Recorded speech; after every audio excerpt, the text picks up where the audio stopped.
Scorpio friends, and welcome to your horoscope for February of 2021, where Scorpio this month is all about the fourth house. It's about family, it's about the past, it's about emotions, it's about your home, but it's also about healing. It's also about a sense of emotional well-being, feeling secure and nurturing that. And I look forward to breaking that all down for you in just a minute. Now, Scorpio, also this month, the eat and greets will continue. And now on the homepage of stormiegrace.com, I've got a beautiful calendar where you can look to see all of the eat and greets, when they're happening, what we're going to talk about, the bios of everyone who's coming, and all of the other astrological events that are also coming up here in 2021. So check it out at stormiegrace.com right there on the homepage. There's a link in the description box for you, okay? And hopefully you are taking advantage of your winter solstice appointments. Those are also in the description box down below. All right, my beautiful Scorpio friends, let's get in here and talk about what's going on. Oh, before we do that, please like this video, comment, share, subscribe, and if you are subscribed, please hit that notification bell. Okay, now let's get in here. As we're coming into the month, Mercury is retrograde, and Mercury is retrograde in the energy of air this year, so not in water signs, but Mercury is retrograding here in the fourth house for you. And this is going to become even more critically important, I think, as we really step into the month, because you've got 2 weeks where Mercury is nestled right inside of a stellium of energy. So his retrograde here is really a connection to the past. It's really a connection to your home, your emotions, your security, maybe past lovers or past friends, and you're thinking about it. You're reconsidering it. You're reevaluating it. The rest of the planets are moving forward, so that tells us that this is about forward progress, but you're having to use this Mercury retrograde time to look back over these things, make some peace, have some healing, get some clarity or revision with them so that you can move them forward. Your ruling planet, one of your ruling planets, Mars, is also still in the energy of Taurus. So it's a slower moving energy that's happening this month. So we are going to move forward, but it'll be slow and steady. And it may even feel like there's a little bit of opposition since Taurus is your polarity planet, okay, or your polarity sign. All right, let's jump in here.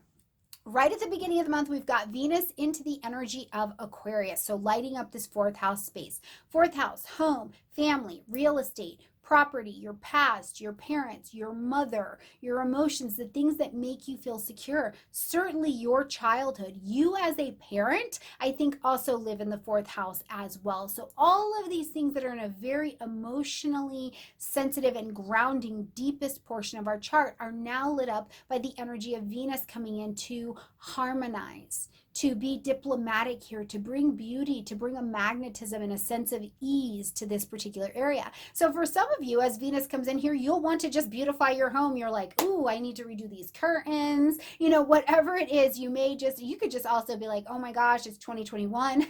We made it through 2020. Let me redesign my house. These could definitely be things that are coming here, but whatever it is, Venus is going to magnetize this area with a sense of beauty, a sense of joy, love, affection, and peace, okay? But Venus, as she comes into this fourth house, is going to nestle into a stellium of energy that is extraordinary and lights up this fourth house space for you. Venus will be coming into your fourth house, joining the Sun, Jupiter, Saturn, and Mercury, who is retrograde. Now, like I was saying before, because this is a 2-week stellium of energy, and a stellium is just a hot pocket of a whole bunch of planets being in a particular sign or house for you. So for the next 2 weeks, you have got energy that is just pumping through this fourth house. These planets are moving forward. Mercury is moving backwards. So in your fourth house, what is coming back up for you?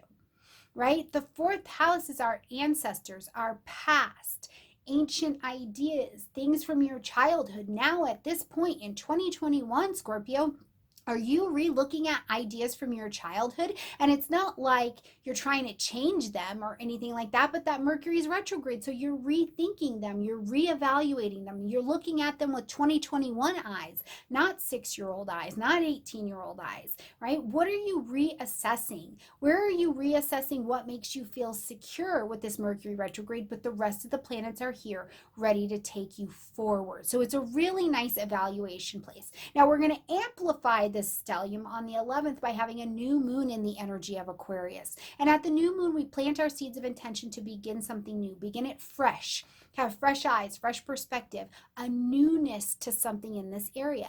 Now, I also think that in the fourth house, sometimes what we can be doing is planting our seeds of intention in fresh, delicious soil for our career, right? But it's like, I've got to begin it at home. I've got to begin it in the deepest foundations I've got, nurture it so that I can get it ready to rise above that horizon and take root up there in my 10th house. So what is coming up for you as this fourth house is highly activated? Is this a change or something with your parents, right? That could definitely be something that's on the agenda. Oh, I'm thinking too, because it is your parenting house, are your children at a different stage? And so you're re-looking over your life from that perspective as well. On the 12th, we're going to welcome in the Chinese New Year. And although I don't practice the Chinese astrology, I always love the symbolism of the animal that represents the year. And this one is the ox. So it is a year in 2021 where we've got hard work, determination on the table, but also it's a year with the ox of building, not rebuilding. Building something steady, building something that's gonna take hard work, but the ox gets it done. So where are you ready to put your back into something this year? Let me know that in the comment section down below.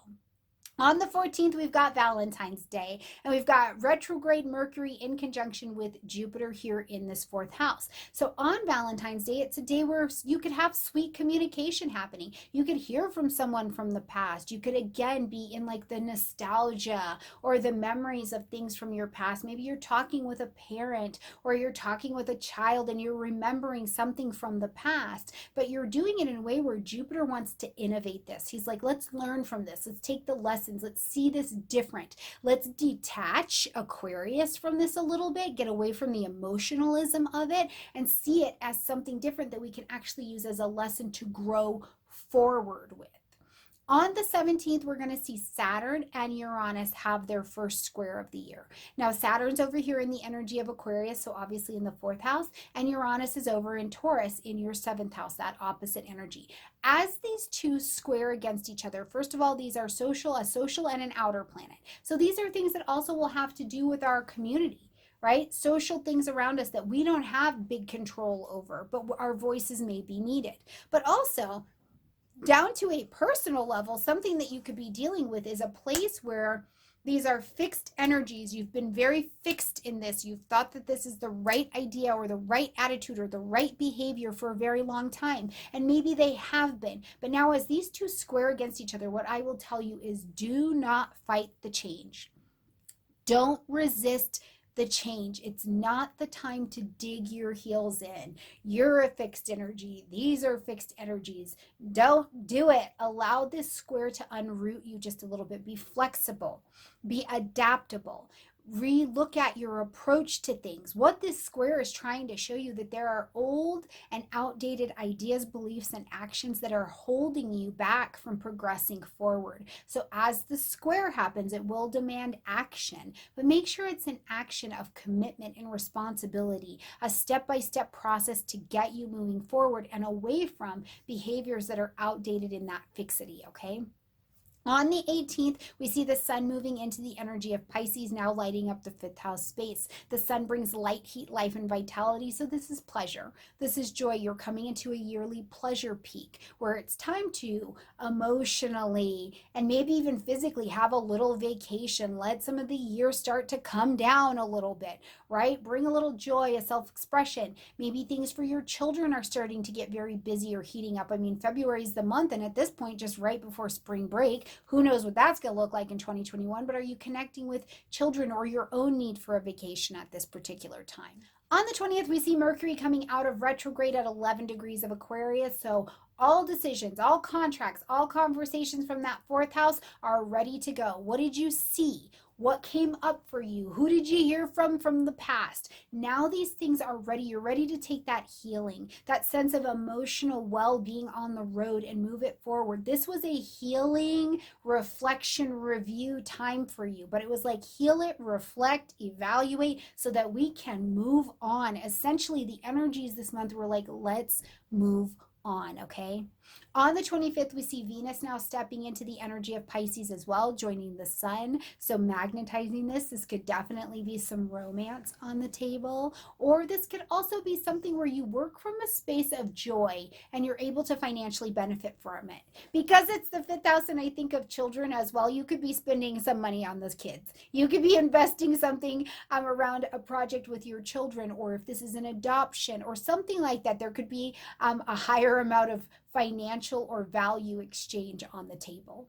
On the 27th, we have a full moon happening in the energy of Virgo at 8 degrees. This is going to light up your 11th house space. The 11th house and the full moon say that something has to be ended, acknowledged, or adjusted. And where are you going to adjust these things, end them, shift them? It's going to be in your 11th house. Friends, social groupings. This is an adjustment to your long-range plans, desires, and aspirations for yourself. Virgo here is going to pick up the details, right? Virgo's like, the details of that plan are not solid. Let's adjust them. Oh, that doesn't work in our long-range plans anymore because we don't have that thing anymore. Virgo's picking up the patterns and the details to make this healthy. Virgo wants to make it healthy and sacred and be of service to you at this particular full moon. So what adjustments and what endings are coming for you as you look at your 11th house space? Even socially, in the area of technology, if you've been resisting or you've needed to make changes to the technological zones of your life, this could definitely be the energy that helps you make that adjustment as well. Now, as we end the month, Scorpio, we're going to end under a grand earth trine. So I love this. The moon will be over there in the energy of Virgo where we just had the full moon. We've got Pluto, who's over in Capricorn, so one of your ruling planets also in an earth energy. Mars, your other ruling planet, in the energy of Taurus. So this is a grand earth trine between your 11th house, your 3rd house, and your 7th house, your communication and relationship houses. There are some new decisions. There is some new learning. There are some new connections on the table, and how to manifest them will be under the trine. Practical, grounded, steady, and in the material world is where these changes and these opportunities will be available. So take good advantage of them. Just make sure you're moving slow and steady in that energy of earth so that you can build something beautiful. And I also think of all of that gorgeous healing and revision that you did earlier in the month over this 4th house energy. I feel like you're on different footing as we're making our way into March. You're more grounded, more steady in your emotions, in your past, in looking at situations and seeing them with different eyes, different mind, and different heart.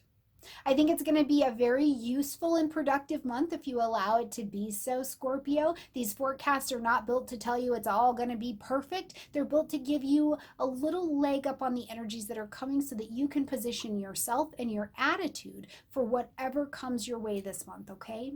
Like this video, comment, share, subscribe. Please hit that notification bell. I look forward to seeing you in the Kickstarter campaign and supporting that, in the winter solstice appointments, and of course, all the way around this channel, weeklies, eat and greets, and all of it. All right, my friends, have a beautiful month, and I'll see you next time. Bye, everyone.